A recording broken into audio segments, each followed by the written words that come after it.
হাসিনার ছেলে যে হচ্ছে সরি হাসিনা আপার ছেলে সম্পর্কে মেবি আমার ভাইস্তাই হয়। যাই হোক, এখন উনি আজকে বলছে কি যে আজকে কারো সাহস থাকলে যে ছাত্র জনতার সাহস থাকলে যে ধানমন্ডি 32-এ আসার জন্য, হ্যাঁ সেই জন্য আমরা ছাত্র জনতা 32 নম্বরে আসি।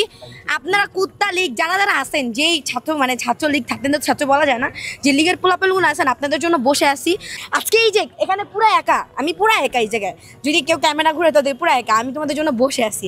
আসেন আপনারা কোথা থেকে কে আসেন, আমি আপনাদের জন্য 32 নম্বর স্টিল বসে আসি। আসেন আপনাদের ওই যে কি দ্বিতীয় নম্বর যখন বসে না যে হচ্ছে আপনার এখানে ছাত্র জনতা আসার সাহস পাই কিনা, আমি সাহস পাইছি যে আমরা নাকি এখানে ঢুকতেই পারবো না ছাত্র জনতা, ঠিক আছে। আমরা বসে আছি, আমি একা, আমার সাথে কয়জন তো সাংবাদিক ছাড়া আর কেউ নেই এখানে। আসবে সবাই, আপনারা আসেন, আপনারা তো আসতেছেন না, কই এনাকে বোমটম লাগায় রাখছেন নাকি? আওয়ামী লীগ যুবলীগকে ধরতে পারলে কি করবেন? না আমি প্রথমে তো যদি পাই আর কি, ঠিক আছে, তো আগে তো যদি পাই আর ওটা এসে বলবে না যে আমি আওয়ামী লীগ, হয়তো জয় বাংলা বলে দৌড় দিব, এরকমই করে, জয় বাংলা বলে দৌড় দিব আর আশেপাশে নাই। যদি ধরতে পারে তো সোজাসুজি ওর ধানমন্ডি থানায় দিয়ে আসবো।